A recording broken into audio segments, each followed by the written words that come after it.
Učenci osnovne šole Antona Martina Slomška na Vrhniki tokrat ne urejajo zvezkov, ampak šolsko okolico.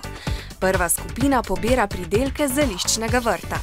To je por iz lanskega leta, uporablja se za juhe, pa zelo disi. Šolski vrt pa je treba pripraviti tudi na novo vrtnarsko sezono. Moramo plevel vendati, da bo lahko druge rastline, ki jih bojo starejši posadili, boljš rasle. Potem, ko gredice lepo počistijo in prelopatajo, posadijo dobrote, ki jih bodo, ko bodo zrasle, tudi pojedli. Naprimer ajdo. Ta vrsta ajde se imenuje čebelica zato, ker raste takrat, ko čebelice nimajo nobene druge hrane. Nekaj skupin učencev pa poskrbi za čisto okolico. Poleg pometanja je treba pristriči živo mejo.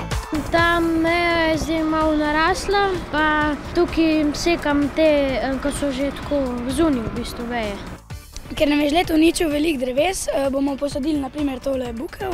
Tudi tisti, ki ekodneva ne preživljajo na prostem, mislijo na okolje. Nekateri tako, da izdelujejo tablice z imeni dreves, ki rastejo okoli šole. Delamo nove tablice za arboretum, da bi lahko videli sploh, katere rastline mi imamo tukaj. Najmlajši pa medtem pečejo ajdov kruh, s katerim se bodo po delovnem dnevu vsi skupaj okrepčali.